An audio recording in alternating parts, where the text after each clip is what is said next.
What's up, guys? Welcome back to the Collision Live. Daniel here, and I'm joined at the desk, as I always am, by the leftover Halloween candy to my future dentist, Bill, Mr. Samuel David Kemp. What is up? Not too much, Daniel. Did your boys have a haul of goodies this past weekend? We did. I took my two 7-year-old boys out. And by take your kids trick or treating. Yeah, I sat them down and had the talk before we went. The dad established the rules that hey, when given the option, and be polite, take whatever you're given, but when given the option, like sour gummies or Skittles, like avoid the Tootsie Rolls. Don't worry about the chocolate bars. You're gonna get lots of those. Like go for the good stuff, like the bags of Skittles and they my kids delivered. I'm not surprised. I think they know how to they know how to bring in the candy. So. So I mean I think I probably ate more Halloween candy than they have. But hey, I also changed their diapers for years, so they're just paying it forward. But how you doing? You have a good weekend, good Halloween, all that kind of fun stuff? Yeah, it was good. We had a good crew over on Saturday. We had a bit of a costume party and roasted some food over the open fire, so that was good. Yeah, so it's been a good weekend. Yeah, we should have. Hey, we forgot to dress up for our last live stream, and we forgot to bring pictures to show us that we did dress up for the occasion. But hey, just know that we were in the spirit. But hey, I want to thank you guys for joining us. Some interesting stuff for us to talk about this week. Kind of cultural conversations and controversies, and just I think this kind of interesting pop culture art questions that we'd love to have you guys join us. Jump into the comment section. Let's talk about this. Let's kind of navigate it. See what does Scripture say about this? What do we just sort of think about this? How can we contribute to this? Always lots of fun stuff to talk about. So without further ado, why don't we just jump right into it? With our first segment of our show, we have cultural conversations.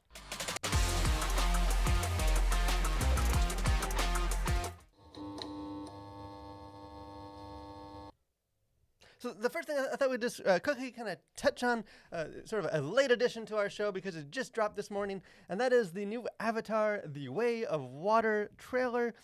James Cameron's long-awaited sequel to like the most successful movie ever made, which is crazy. A bunch of blue aliens out there doing stuff. So this thing is finally, I don't know how many years it's been. It must be over 10 years.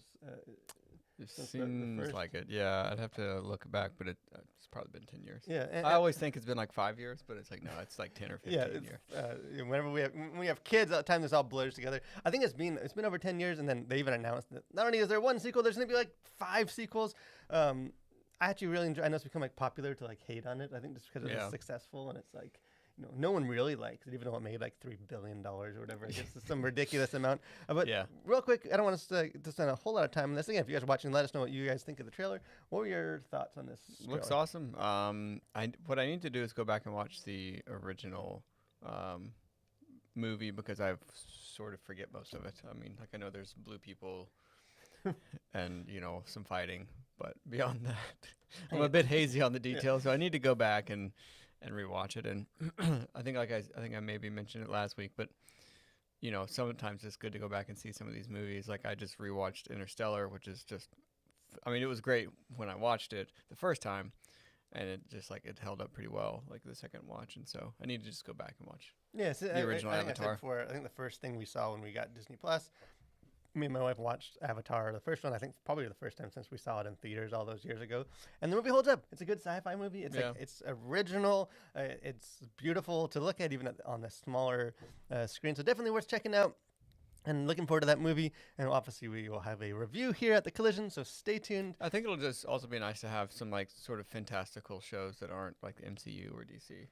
So I think that'll be kind of a nice reprieve from the it's rare to get like superhero spectacle, like Star Wars or like a comic book, like to have like a whole the original world and story and like saga. Still kind of doing the same, like there's a lot of crossover, but I think it's nice to have big scale movies that are like fresh and original. And James Cameron is the man, and hey, we'll be talking more about James Cameron in our main conversation of our show, so it's a good foreshadow for that. But something that I think society is constantly talking about is Kanye West, or at least the artist formerly known as Kanye West, now known as Ye. So this Kanye could have been a topic for our live streams for like the last 5 weeks. Yeah. And there's always, it seems to be there's a new thing for us to talk about. And because we've had other stories and stuff, and because we kind of knew that this wasn't going to be going away, we just haven't got around to kind of getting into some of it. So we're not going to go super like into the specifics because there's lots of them. We could like pick and choose which controversy he's had. But I think maybe more on like a broad level, just sort of this kind of spiral of Kanye. Like, what do we do as Christians with Kanye? Because if you aren't familiar, like he sort of was embraced as like our sort of this Christian champ. Like he's been on this like this journey, this pilgrimage. Yeah. And he was doing what was it? What they call like it? Sunday services. Yeah. I mean, that was like huge. I feel like everybody was talking about that, like in the church, and it's like just this like superstar who was sort of wholly embraced by the church, which I think is fine to like. You certainly want to reach out, but I don't know. I think for me, this sort of highlights some of the dangers of like our desire to sort of embrace champions of our faith that are like already have a platform already established. I think you can see this with not just Ye, but any number of people that are like have a platform that are famous, and we suddenly elevate them to like spokesperson of the faith. And I think this sort of highlights I think the dangers of we that. can get like seduced by fame, by the fact that like Yeah. this famous person, like Hollywood has their famous people, but like we have our famous people. And Yeah. Well, there's sort of that gamesmanship that it's like, well, we got, we landed this person. It's almost, it's this sort of weird competition with like Hollywood that I think sort of the church at large sort of has. That it's like, well, we just want to claim, these people as our own. And I think this certainly is one of the dangers of doing so. Yeah, because I think there's several. Again, I think the most recent stuff, and he's been like, I think I saw he was like banned from Instagram, and a bunch of companies. He basically made a comment saying like, I think to Adidas, like saying like, hey, I work for them. Like I can say all these like anti-Semitic stuff, and like they're not going to fire me. They can't get rid of me. Like they're stuck with me. And then like the next day or something, like they cut ties with him and kind of called his bluff. And so that's sort of been the more recent thing, is this sort of a lot of this sort of anti-Semitic talk and kind of crazy conspiracy stuff and just stirring the pot. It's very kind of volatile behavior, and I think just kind of saying like no filter, sort of some thoughts that maybe need a bit more thought. And I think there's several things with that as far as like from a Christian perspective. On the one hand, I don't know. I feel like there's like a danger to like you said, like for the church to like here's anyone that expresses even God, thank God for this something, and it's like, oh, he's one of us, and like we want him to be front and center. He's put him on the cover. I feel like there's that danger. I feel like there's also maybe on the other side like a danger of just sort of like, I don't know, like using like salvation or like as like some kind of carrot that we like pull, like where it's like, well now he's a Christian, well now he's not, well now he like or like anytime anyone expresses any kind of like belief in Jesus or something, like to be like, well, I don't know, is he sincere? Like, does he, give us 10 years and we'll come back to you and let you know if we, like, I don't know. There's a danger of kind of going, like, does the fact that he's saying sort of these awful things, kind of on this whole tour of sort of offensive talk, like, does that necessarily mean that like his Sunday services weren't sincere or like? Yeah, well, I think there is that sort of that tension of like being like overly cynical, like, because I think there are those that are just like super cynical. It's like, okay, yeah, well, sure, so and so became a Christian, but like we'll see, like just give it time and we'll just sit back and watch them crumble, and give in to the pressures of their world. But I think I think the difficult thing is because people like Ye are so famous that everything they're going to do is going to be scrutinized, and it's like you don't know where they are in that journey. Like I think it's kind of impossible to know for some of these people, and so it's like I think maybe the best thing to do would be like make sure that they're being discipled in a strong way, rather than just like necessarily giving them like basically elevating them to the status of pastor like a couple days after they're conversion. Like, and I don't know the specifics with Kanye, but I don't know. I think there can be a balance to strike, and I think in general, just to give grace to people who are living out their their conversion very publicly, and so I think that's something that we even with people who convert very publicly, I think it's easy to just sort of like look from a distance and criticize everything that they do, and like just sort of like the armchair, like like the American Idol judge, where you're just like, I do think there needs to be grace. There needs to be kind of a more holistic thing. And then the other side of that is like, just because they've expressed this thing over here that we affirm, doesn't necessarily mean like now we got to just go to bat for anything that they like, 'cause Right. they're one of us now, and it's like, well, no, like I liked when he was proclaiming this about Jesus and what Jesus has done. Like, don't like what he's saying here about anti-Semitic stuff. Like we can draw that line. Like we can have this conversation. But I do think because he's so public, it does make sort of this like case study for like, how do we deal with figures like this that like are just sort of, they're so all over the map and like the same things and sparking controversies and stuff. And I do feel like maybe he is sort of somewhat of a tip of the iceberg of like, for a long time it's just been like, this is what he does. Like this is like, and saying like, well, like at some point there needs to be some level of like pushback and accountability, even if you do that in grace. Let you guys know if you followed the roller coaster that is Kanye. And sort of what you think. How should Christians kind of respond to some of that, and maybe what kind of does it reflect bigger issues? A second story, or I guess a third story, kind of cultural thing that kind of tied into some stuff that we've talked about before. So I thought it was just kind of an interesting quote. A lot of people are like fighting about this on the internet because that's what we do on the internet. But I do think there's some interesting conversations. So the Disney CEO, who just has not had a good, I think he's been the CEO for a couple of years now, but like he seems like he's constantly saying the wrong thing and doing the wrong thing and making people mad. And he doesn't have like the former Bob Iger. It seemed like he kind of knew a little more like how to navigate. This guy doesn't seem like he does. But he made a quote. He was doing an interview where he says something that kind of sparked discussion. So he was talking in some magazine or somewhere in an interview. He says, "I always say that when our fans and our audiences put their kids to bed at night after watching Pinocchio or Dumbo or Little Mermaid, they're probably not going to tune into another animated movie. They want something for them."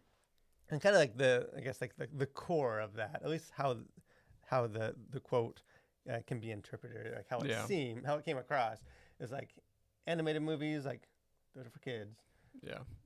Real live action are for adults. And like there's sort of this line between the two, and like you don't really cross over because kids want Dumbo and adults want like, I'm assuming he's speaking more about the live action Disney kind of shows. But a lot of people are mad about that because a lot of grown-ups and adults, they like their animated movies.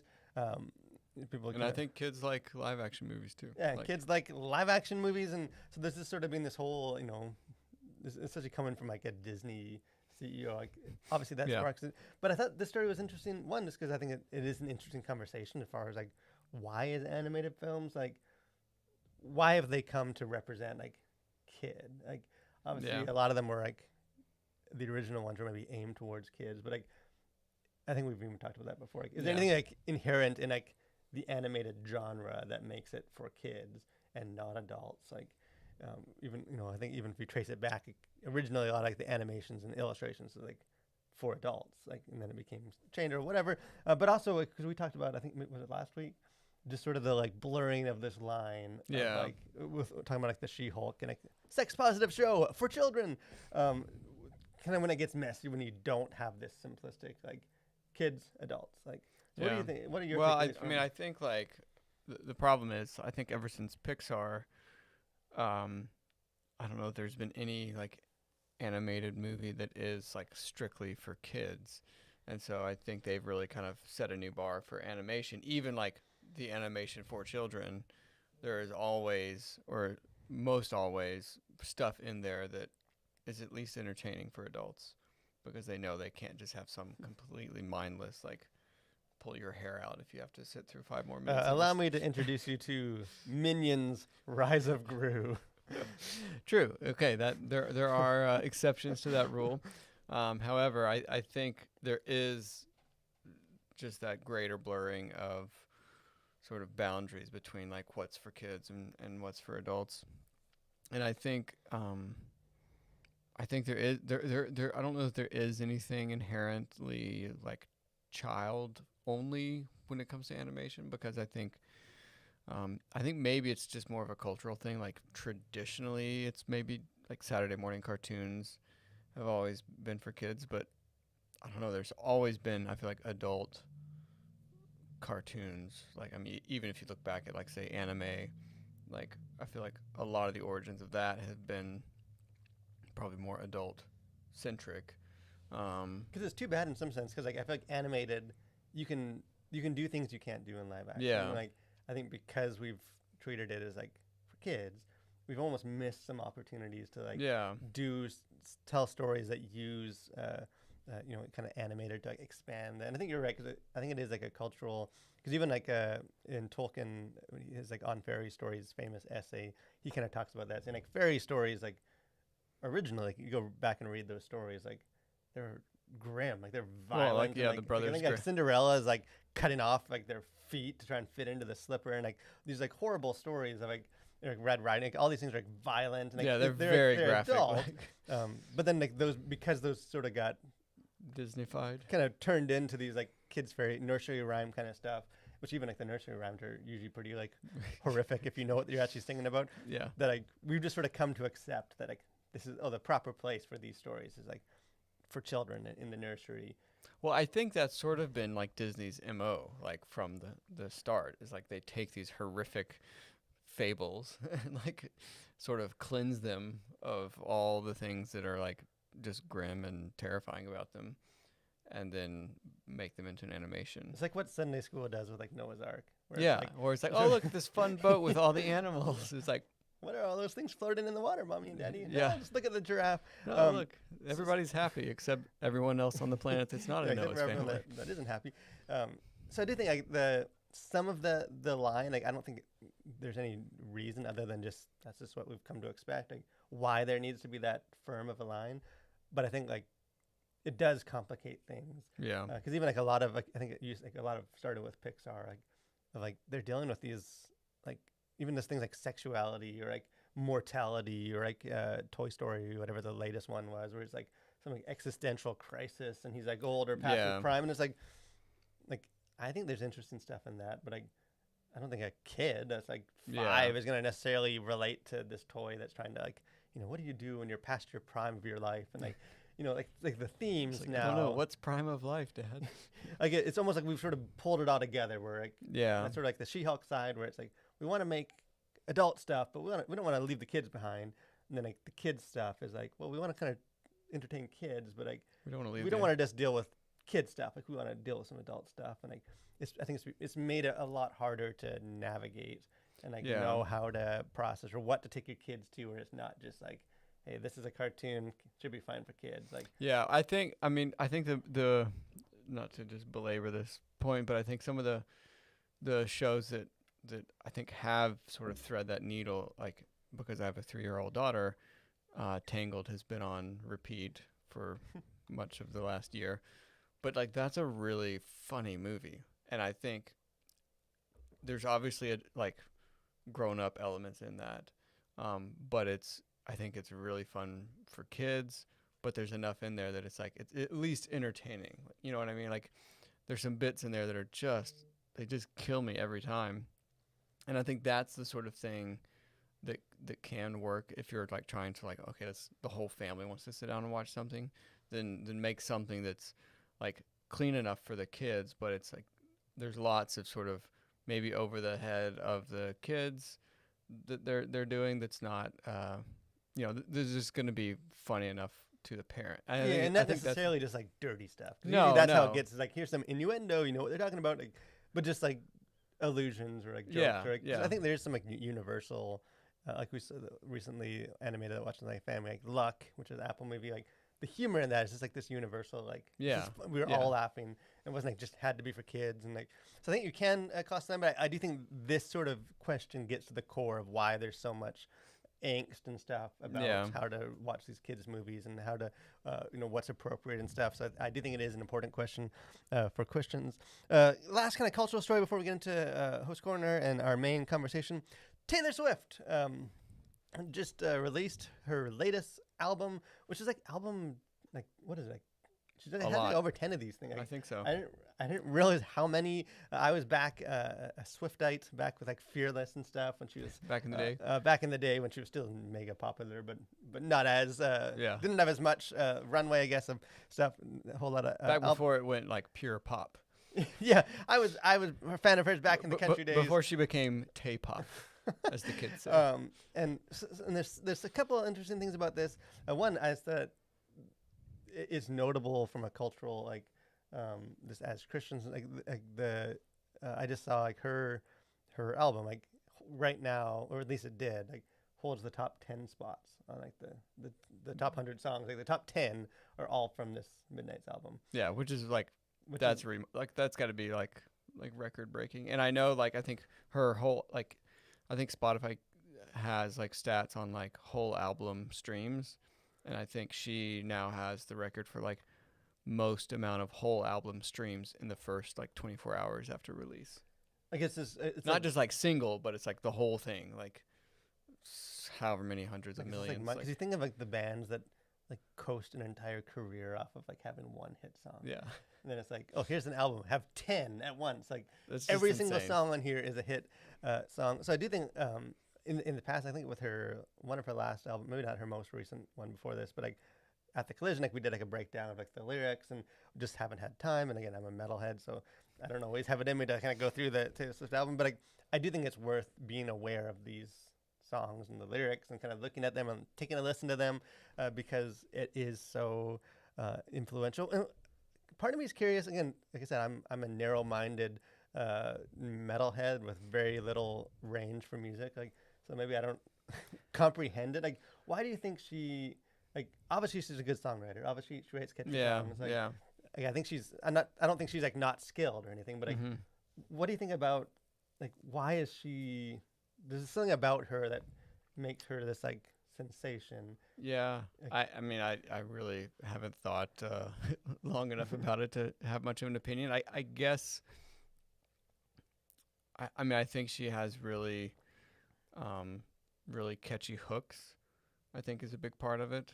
The beats I think are pretty universal, and then I think the content I think is pretty relatable, and so I think she's done a really good job of remaining relatable, even though she's like probably like the highest grossing female artist of all time. That is I think Like- even some of her other albums, she even like tried to write some songs about that. But like, I feel like she got her start and like became popular because she's like one of us. Like she's just sort of this, like, Right. humble, small town, like young girl, and she's writing songs that we all have heartbreak and like.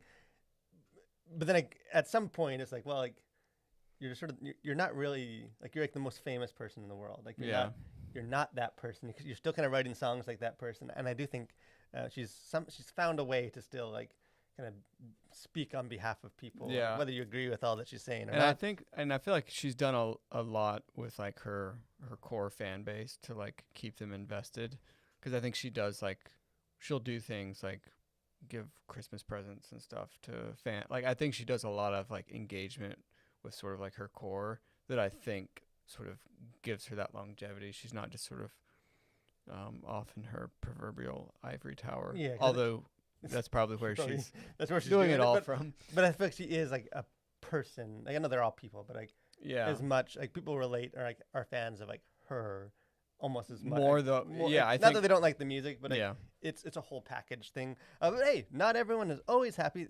So, again, we don't have a ton of time, but I did want to touch on not maybe all as well. A lot's going well, obviously, in Taylor Swift world. But there was some pushback to her album for the song Antihero.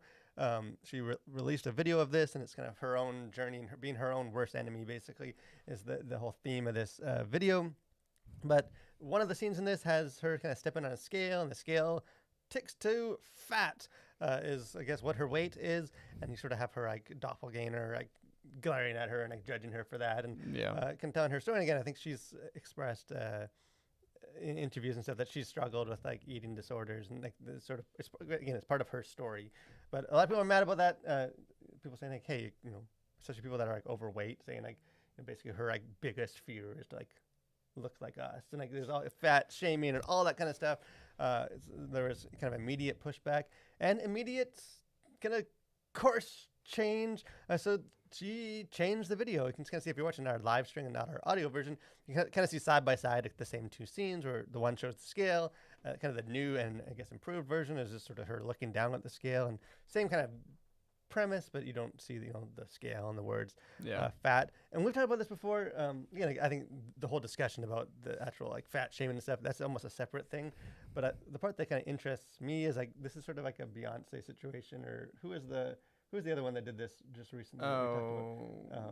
Where it's like I know it was Beyonce. I forget we've had Lizzo. Several, she did maybe? it, but I forget there's another one that we talked about on the show. Whoever it was, I think like, it was Beyonce. just like kind of like real time editing of like the art or whatever in response to like basically social media pushback. Yeah. Which is just crazy, and I feel like especially because it's juxtaposed with like this is an artist that like has the top 10 songs in the world, like Yeah. and like there's like the most powerful, arguably the most like powerful entertainer like in the entire world. But I push back and like she's sort of going back and like trying to like appease and like I don't know, it does show this like you're never like above the fray of like being beholden to like people on social media. And again, I mean, I just, and I think I said this last time we kind of touched on one of these situations. It's like who are they beholden to? Like I want to be a fly on the wall when that decision is made, because it's like what's coming down the pipe that's like, oh, we've got to edit our video that we just released. We all saw it before it was released. Who knows how many people like reviewed this video? Like I'm sure it was more than one person, knowing how like music videos get made. Everybody must have been fine with it at the time, and then it gets put out there, and like how many people are making a fuss about this? Like, are these people that like, do you need to value their opinion? Or 'cause I wonder if it is like where the threshold is, because clearly I think it's just people on social media and like it just pops up and people are complaining about this like.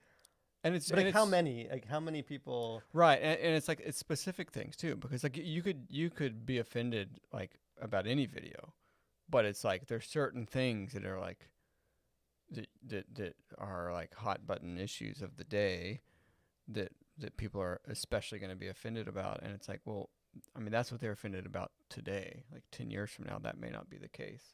And like, are you gonna adjust your art to like fit the, flavor du jour, like, so it's just weird. Like I don't understand why they would change that, because they obviously thought, or she obviously thought it was good, or it expressed what it was that she was feeling in the song. And it's like, if people want to see a word fat and be offended by that, like, great, go be offended by that. But like that doesn't mean that like suddenly the rest of the universe needs to like be absorbed into your black hole of offense. and like I do get the again, I don't disagree with that, but like I do get some sense of like you don't always know how things are going to be taken. Like, Yeah. hey, I think this is a funny joke, and then you can tell the joke and you realize like, oh, like I guess actually that was sort of offensive, like, or that was like in poor taste, or like I didn't really realize that this person went through this, and maybe your mama joke isn't funny in this situation. Like so I feel like there is a sense of like, hey, you can release this song, and I just in my own eyes it's not offensive, so I didn't realize like. So I get some of that, but you're right. Like and it was Paramore was the other one that we were talking about, like the music where they kind of retired the song for a while, but it is this sort of this contrast of like, hey, these our singers and songwriters, they're like the ones like on the forefront of like our culture and stuff, and yet they're still very much like sort of almost like enslaved to like you got to make sure opinion. That you're checking the boxes, and it's just this sort of new phenomenon. But hey, let us know what you think of the album, if it lives up to the hype. We were streaming a few of the songs before we went live. And I think she's a good singer. I think it's fine, but I haven't done like a deep dive to see what sort of kind of content stuff there is. But hey, let us know what you think of that, and what you guys think of the controversy. If you think it was good that she did that, or if it's just sort of like, hey, at some point you just sort of need to stand behind what you make.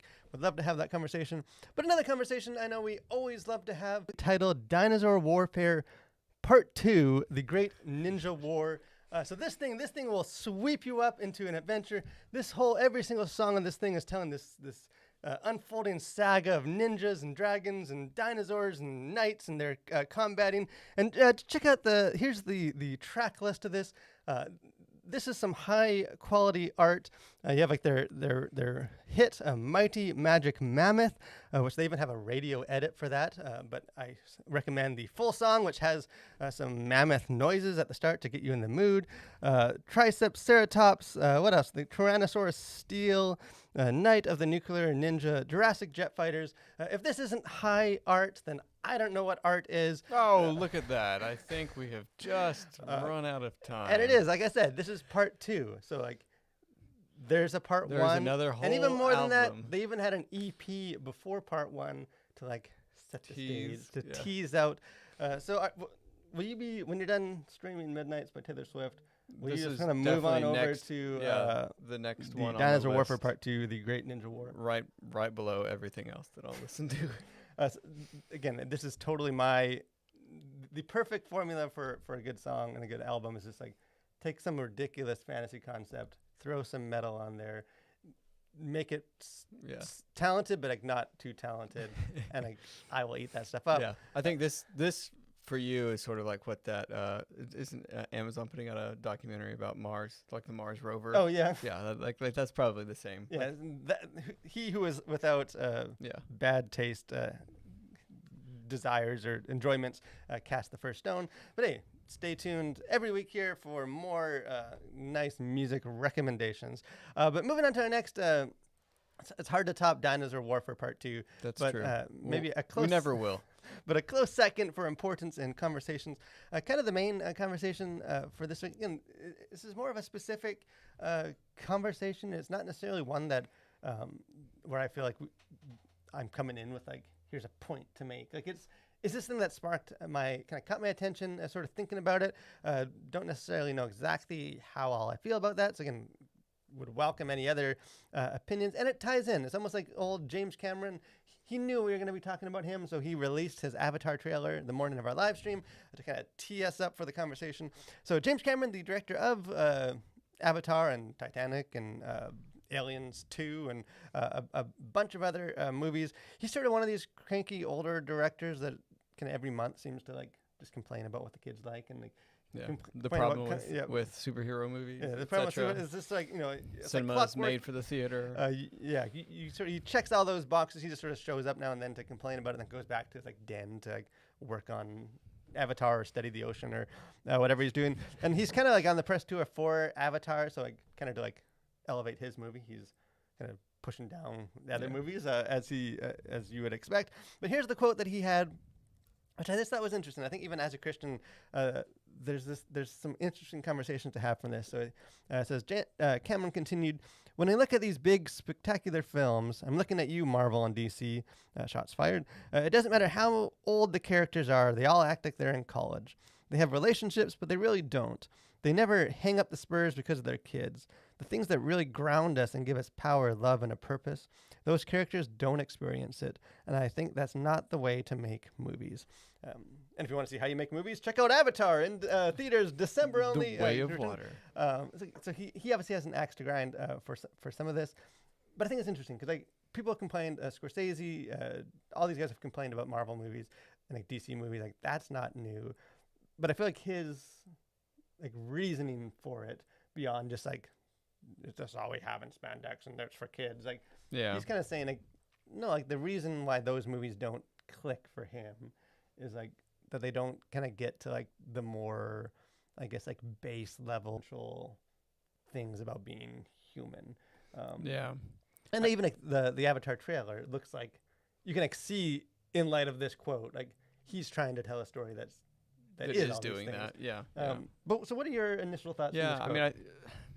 I think I can definitely understand where he's coming from, and I think some of that makes sense. But I think also it's like, well, these are superheroes, so they're not really like human to begin with. There's obviously some exceptions, but even those, like if you look at like Batman or something, it's like, well, like sure he's human, but like he's got a lot of money. Yeah, like he's still sort of that like unattainable sort of status, I think, in among humans.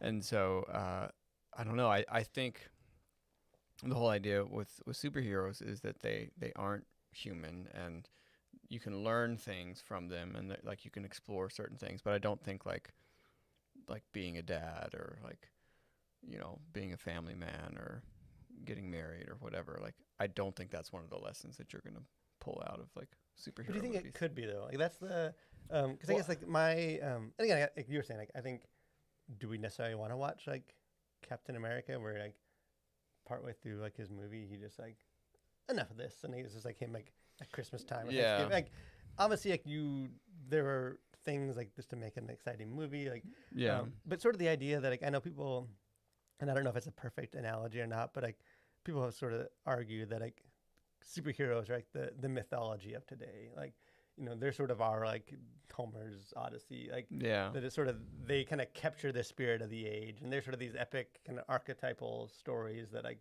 we kind of see ourselves in, and they kind of represent us. And like, but like it's always been the challenge with superheroes is that like they're sort of supposed to like inspire normal people to do things, but like they're not normal. Like, like maybe Right. I would be braver if I was like indestructible, like the Hulk. Like, it's easy for you to say. Like, you can't Yeah. be hurt. Like, I'm gonna go get into a fight and save people on the road. Like, so there's always that challenge. But sort of like the idea of like, so like, what are superheroes for? Like, are they supposed to kind of inspire us and like kind of represent us and like if they are, then like I can see his point of like, but like, because like they all do act like they're kind of driven. Like none of them kind of settle down. Like none of them. Yeah. Not that they have to like retire, but like none of them like balance. And maybe not none of them. Like I'm sure that there are ones that kind of do. But like if they do have a family, like either they're just off screen, you don't even know about them, or else like the family also becomes superheroes and they kind of live out and they're all kind of Yeah. carefree, and the kids don't go to school, and like the parents don't. They just sort of go around gallivanting and fighting bad guys, and like. Yeah. But some of like these sort of more, I guess, like relatable, like universal, More issues, pedestrian superheroes. just like family and like I don't know, like some of those things. Like I mean, I think that movie could certainly be made, and maybe it already has been, and I'm not remembering it. But like, I could see. I think you could do some interesting things with like if Captain America becomes a dad, or like settles down and has a family, and then has to figure out how to like be Captain America, and like, fulfill his obligations to his family. Like, I think you could do some really interesting stuff with that. And I guess maybe like Spider-Man is kind of I think there's some of that tension there. Like, he's trying to just be a normal kid, but also being a superhero. So I think there is some, obviously he's not like, settling down and having a family, but like he's trying to be normal. While yeah, Spider-Man's a also, good I one think he's for- probably one of the best ones that kind of slots into It's that. because he's still like in high school, like so he's Right. still like he's not completely, because even I guess slight spoiler alert, but like the new Thor movie, like he ends up with like a kid, and like but like the kid is like off as a baby, like fighting bad guys and stuff. Like Yeah. this idea that like I don't know, like I feel like there are stories to tell in there where they sort of like the darker side that like that in reality like that wouldn't work out. Right. They need to be grounded in some way, and like so I don't know. I think like as like I guess as Christians, like how do we approach things like superhero movies? Like what are sort of these like obviously there is some things like courage or like doing the right thing, or like there are some like universal lessons that you can take regardless if these characters are like Yeah. they're all sort of these single people just living their life and like had nothing to hold them back. Like but like We want to keep making these movies with this person in this role, and if we make them like become a family man or whatever, or settle down or have kids, then that's its future going forward, and so that maybe won't be as interesting to as many people, or like they won't be able to do the things like you can't have like a split of like Captain America is Captain America, but then this offshoot is like Captain America with kids. So like I think I would imagine there's more constraining these type of explorations than just like storytelling. Like I think there's lots of good stories that could be told there, but I think like these studios are probably saying like, well, we're not going to mess up the formula because they are making lots of money, and it's like we want to like have that into the future. Like it's like whoever it was it Paramount that like they had to release another Spider-Man, so they didn't, or Sony. So it's like so we had to keep the rights, so we have to like keep releasing Spider-Man movies. And so I think there's probably a lot of that at play as well that sort of constrains the types of stories that you could tell, because these are such like monumental properties that it would be hard to like, well, we're going to take a right turn here with this superhero and make them more like relatable and dad-like and whatever. So I don't know, like I think there would be interesting things to explore, but and like something like Christopher Nolan's like Batman trilogy kind of ends with him like assumingly kind of retiring, and sadly they don't tell that story. But like there are Captain America, even like in the Avengers, he kind of gets old, and they have some of that. But I do think like as Christians, it does reflect like if this sort of is this ideal, and that's sort of the value of these movies. Like it does sort of emphasize this like kind of perpetual youth, carefree, right? Like, sort of the ideal is like going and doing your thing and helping people, but also like just sort of living your own like. It is sort of this selfish, individualistic thing. But hey, let us know. Maybe if there is some movies that that tell different types of stories or shows. Like I know there are some that do. Like I don't think Cameron's 100% on the mark for it, but I think some of his critiques are valid ways of thinking about these movies, and especially as Christians, saying things that are kind of pushed in these movies. And is it always good, or is it also maybe kind of not emphasizing some of the stuff that as Christians that we do value? So let us know. We'd love to have that conversation with you. But final thoughts, anything else kind of going on this week for you or in the world of SimCamp? No, I don't think so. Like I can confirm that green hair dye paste that's temporary will wash off of skin quite easily. So I was the Grinch for Halloween, and did much of your skin come off with it, or is it? No, actually, it was actually exfoliate yourself. It was actually remarkable that I was a little concerned there for a while, but it did. It all worked out. I saw I guess I knew they were sort of making this, and didn't realize it was coming out. A Christmas Story. I realized I've never actually seen A Christmas Story. It's been years since I've seen it. And it always seems like one of those movies that no one really likes, but we just kind of have to accept it because it's tradition. Tradition. So I'll probably end up watching it just to see this, but I'm curious to see what kind of movie that is. A couple things to kind of let you guys know about, kind of here on the Collision. A new review coming out later this week. What's her name? The Sherlock Holmes, but it's like Enola Holmes, featuring Millie Bobby Brown from Stranger Things.